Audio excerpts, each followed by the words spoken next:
जय भारत, जय हिंद, वंदे मातरम। साथियों, स्वागत है आपका हमारी रोजाना 10 मिनट 50% की सीरीज की इस क्लास में। चलिए साथियों, स्टार्ट करते हैं अपनी आज की क्लास।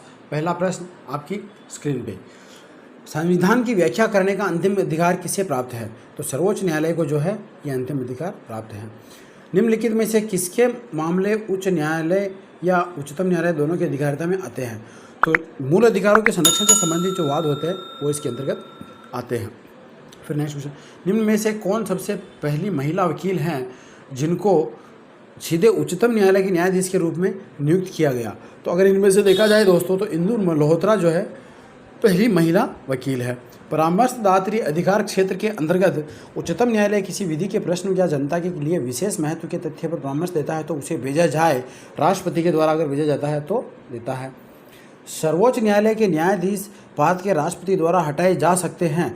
ये संसद के द्वारा अगर महाभियोग प्रस्ताव पारित हो जाए तो हटाए जा सकते हैं। फिर नेक्स्ट क्वेश्चन, भारतीय संविधान के किस भाग में संघीय न्यायपालिका का उल्लेख है? तो भाग 5 के अंतर्गत जो है ये उल्लेख किया गया है।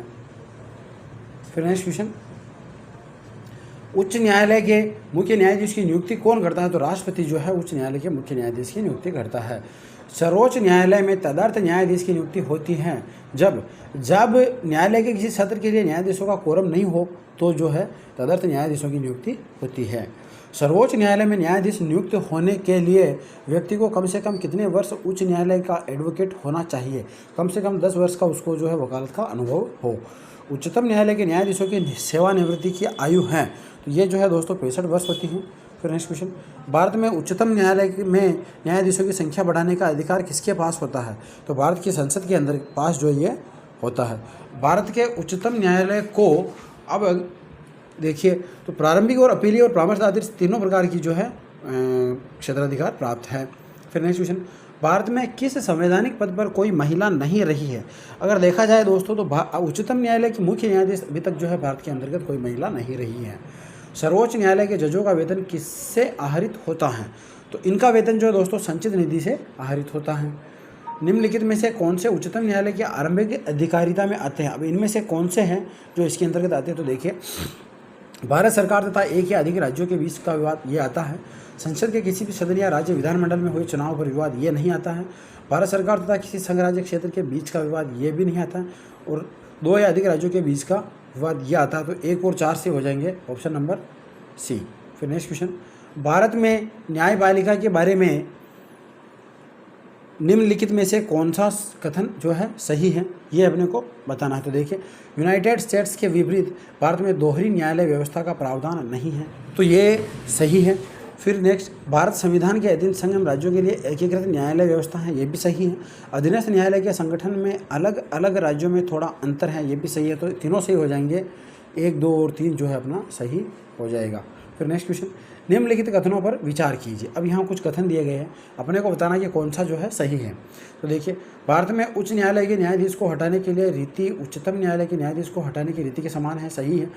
उच्च न्यायालय का कोई स्थायी न्यायालय अपने पद से सेवानिवृत्ति के पश्चात भारत में किसी भी न्यायालय या किसी प्राधिकारी के समक्ष अभिवचन नहीं कर सकता, ये गलत हो जाएगा। तो केवल एक सही होगा, ऑप्शन नंबर ए। फिर नेक्स्ट क्वेश्चन, प्रतिषेध रिट वरिष्ठ न्यायालय द्वारा जारी की जाती हैं किसी अवर न्यायालय या प्राधिकरण का अपनी अधिकारिता से अधिक होने या नैसर्गिक न्याय के नियमों के विरुद्ध कार्य करने से रोकने के लिए। तो ऑप्शन नंबर ए जो है अपना सही हो जाएगा। फिर नेक्स्ट क्वेश्चन, किस कानून के अंतर्गत यह विदित है कि भारत के उच्चतम न्यायालय की समस्त कार्यवाही अंग्रेजी भाषा में होगी? तो भारत के संविधान के अनुच्छेद 348 के अंतर्गत जो है ये आता है। फिर नेक्स्ट क्वेश्चन, अधिकार परीक्षा रिट के जारी होने के लिए निम्नलिखित दशाओं में से कौन सी आवश्यक है? अब यहाँ कुछ दशाएं दे रखी है, उनमें से जो आवश्यक है वो बतानी है। तो देखिए, कार्यालय आवश्यक रूप से सरकारी होना चाहिए और इसे एक संविधिक द्वारा अथवा स्वयं संविधान द्वारा सृजित होना चाहिए, सही है। फिर कार्यालय आवश्यक रूप से मूल कार्यालय होना चाहिए और ऐसा नहीं होना चाहिए कि किसी कर्मचारी का कार्य या नियोजन मात्र किसी दूसरे की इच्छा पर या उसके प्रसाद पर्यंत हो, ये गलत हो जाएगा। और कार्यालय में ऐसे व्यक्ति के नियोजन में संविधान अथवा संविधि अथवा संविधिक लिखित का उल्लंघन होता रहा है, ये भी सही है। तो 1 और 3 सही हो जाएंगे, ऑप्शन नंबर बी जो है अपना सही हो जाएगा। फिर नेक्स्ट क्वेश्चन, निम्नलिखित कथनों में से कौन से कथन सही है? जो सही है वो बताना है। तो देखिए, समान सिविल संहिता का आदर्श भारत के संविधान के अनुच्छेद 44 में वर्णित किया गया है, सही है। कुछ विषयों में भारत के में उच्चतम न्यायालय को सर्वोच्च न्यायालय से अधिक विस्तृत शक्तियाँ दी गई हैं, ये भी सही है। भारत का सर्वोच्च न्यायालय देश के लिए प्रथम पूर्ण रूप से स्वतंत्र न्यायालय भारत के संविधान के अधीन वर्ष 1950 में स्थापित किया गया, ये भी सही है। तो सभी जो है सही हो जाएंगे, 1, 2 और 3। फिर नेक्स्ट क्वेश्चन, भारत में संविधान का संरक्षक किसे कहा गया है? तो सर्वोच्च न्यायालय को जो है भारत में संविधान का संरक्षक कहा गया है। आधारभूत स्वरूप सिद्धांत उच्चतम न्यायालय द्वारा किस मामले के दौरान निरूपित किया गया? तो ये केशवानंद भारती मामला जो था उसके अंतर्गत किया गया। जब भारतीय न्यायिक पद्धति में लोकहित मुकदमा लाया गया तब भारत के मुख्य न्यायमूर्ति कौन थे? तो PN भगवती जो है उस समय भारत के मुख्य न्यायमूर्ति थे। निम्नलिखित में से किस एक मामले में भारत के सर्वोच्च न्यायालय द्वारा मुस्लिम स्त्री अधिनियम 1986 की संवैधानिक वैधता को अनुमोदित किया गया है? तो वो दानियाल लतीफ़ी बनाम भारत संघ का जो मामला था उसके अंतर्गत किया गया है। फिर नेक्स्ट क्वेश्चन, निम्नलिखित कथनों पर विचार कीजिए। अब यहाँ कुछ कथन दिए गए हैं, तो देखिए, भारत का उच्चतम न्यायालय भारत के राष्ट्रपति को विधि अथवा तथ्यों के विषय पर सलाह देता है। मतलब कब देता है? तो देखिए, स्वप्रेरणा पर नहीं। यदि वह ऐसी कोई सलाह मांगता है, सही है। ये केवल यदि विषय नागरिकों के मूल अधिकारों से संबंधित है, गलत हो जाएगा। केवल 2 सही होगा, तो ऑप्शन नंबर बी जो है अपना सही हो जाएगा। लोकहित मुकदमा किससे संबद्ध किया जा सकता है? तो न्यायिक सक्रियतावाद से संबद्ध किया जा सकता है। भारत के संविधान के अनुसार प्रतिषेध रीट किस आदेश से संबंधित हैं? तो देखिए, न्यायिक और न्यायिकल्प अधिकारी के खिलाफ दिया गया आदेश सही है। अवर न्यायालय को किसी विशेष मामले में जहां उसे विचार करने की अधिकारिता नहीं है, कार्यवाही करने से रोकना सही है। किसी व्यक्ति को किसी सार्वजनिक पद को उसके लिए वह हकदार नहीं है धारण करने से रोकना, ये भी सही है। तो सभी जो है सही हो जाएंगे। फिर नेक्स्ट क्वेश्चन, निम्न को सुमेलित कीजिए। अब एक तरफ जो है अनुच्छेद दर्ज है और दूसरी तरफ वो किससे संबंधित है, ये अपने को बताना है। देखिए, अनुच्छेद 124, इसमें प्रावधान है कि उच्चतम न्यायालय की स्थापना और गठन जो है किया जाएगा।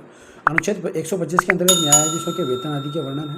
अनुच्छेद 126 के अंतर्गत कार्यकारी मुख्य न्यायमूर्ति की नियुक्ति है और अनुच्छेद 127 के अंतर्गत तदर्थ न्यायाधीशों की नियुक्ति से संबंधित है। फिर नेक्स्ट क्वेश्चन, भारत के उच्चतम न्यायालय के प्रथम मुख्य न्यायाधीश थे तो HJ कानिया, जिन्हें हम कहते हैं हीरालाल जे कानिया, ये थे। फिर नेक्स्ट क्वेश्चन, वापस जो है इस तरफ भी अपने को ये दे रखे हैं और इनको जो है सुमेलित करना। इनमें अपने को ये बताना कि कौन सा सुमेलित नहीं है, ये बताना। तो देखिए, अनुच्छेद 128 उच्चतम न्यायालय की बैठकों में सेवानिवृत्त न्यायाधीशों की उपस्थिति से संबंधित है, सही है। अनुच्छेद 129 उच्चतम न्यायालय का अभिलेख न्यायालय होना, ये भी सही है। अनुच्छेद 130 उच्चतम न्यायालय का स्थान, ये भी सही है। अनुच्छेद 131 कुछ मामलों में उच्च न्यायालयों से अपीलों में उच्चतम न्यायालय की अपीली अधिकारिता, ये गलत हो जाएगा। तो ऑप्शन नंबर डी जो है अपना सही हो जाएगा। फिर नेक्स्ट क्वेश्चन, निम्न को सुमेलित कीजिए। अब यहाँ 2 सूचना दे रखी है और इनको जो है अपने को सुमेलित करना है। अनुच्छेद 133 उच्च न्यायालयों से सिक्किम विषयों से संबंधित अपीलों में उच्चतम न्यायालय की अपीली अधिकारिता, सही है। फिर 134 इसके अंतर्गत दांडिक विषयों में उच्चतम न्यायालय की अपीली अधिकारिता, ये भी सही है। अनुच्छेद 134 का उच्चतम न्यायालय में अपील के लिए प्रमाण पत्र, ये भी सही है। और अनुच्छेद 135 विद्यमान विधि के अधीन फेडरल न्यायालय की अधिकारिता और शक्तियों का उच्चतम न्यायालय द्वारा प्रयोक्तव्य होना, ये भी सही हो जाएगा। फिर नेक्स्ट क्वेश्चन, निम्नलिखित में से कौन सा कथन सत्य है? अब जो सही है वो बताना। तो देखिए, प्रारंभ में उच्चतम न्यायालय के मुख्य न्यायाधीश सहित 1+7 न्यायाधीशों की संख्या 8 थी, सही है। 1977 में न्यायाधीशों की उक्त संख्या को 18 कर दिया गया, ये भी सही है। 1986 में इस संख्या को बढ़ाकर 26 कर दिया गया, ये भी सही है। अगस्त 2019 से मुख्य न्यायाधीश सहित कुल न्यायाधीशों की संख्या 34 कर दी गई, ये भी सही है। तो सभी कथन जो है सही हो जाएंगे। फिर नेक्स्ट क्वेश्चन, यहाँ भी जो है 2 सूचियाँ दे रखी है और इन सूचियों को जो है अपने को मिलाना है। 136 इसके अंतर्गत अपील के लिए उच्चतम न्यायालय की विशेष इजाज़त, ये भी सही है। अनुच्छेद 137 निर्णयों या आदेशों का उच्चतम न्यायालय द्वारा पुनर्विलोकन, सही हो जाएगा। अनुच्छेद 138 उच्चतम न्यायालय की अधिकारिता में वृद्धि, ये भी सही हो जाएगा। और अनुच्छेद 139 कुछ रीट मामलों निकालने की शक्तियों का उच्चतम न्यायालय को प्रदत्त किया जाना, सही हो जाएगा। फिर नेक्स्ट क्वेश्चन, वापस 2 सूचियाँ दे रखी है और इनको जो है अपने को मिलाना है। अनुच्छेद 140 उच्चतम न्यायालय की आनुषंगिक शक्तियाँ दी गई हैं। अनुच्छेद 141 के अंतर्गत उच्चतम न्यायालय द्वारा घोषित विधि का सभी न्यायालयों पर आबद्ध होना है। और अनुच्छेद 143 उच्चतम न्यायालय से परामर्श करने की राष्ट्रपति की शक्ति आती है। और अनुच्छेद 144 के अंतर्गत जो है सिविल और न्यायिक प्राधिकारियों द्वारा उच्चतम न्यायालय की सहायता से कार्य किया जाना आता है। फिर नेक्स्ट क्वेश्चन, ग्राम न्यायालय को सर्वप्रथम शुरू किया गया था। तो MP के अंतर्गत जो है इसको सबसे पहले शुरू किया गया था। पहली बार लोक अदालत का आयोजन किया गया तो 1985 के अंतर्गत जो है पहली बार लोक अदालत का आयोजन किया गया। तो तो ये थी दोस्तों अपनी रोजाना 10 मिनट 50 मिनट की सीरीज़ की आज की क्लास। आशा करता हूँ आपको क्लास पसंद आई होगी। अगर क्लास अच्छी लगी हो तो लाइक शेयर और सब्सक्राइब जरूर करें। धन्यवाद। कल अब हम लेंगे उच्च न्यायालय से संबंधित प्रश्न।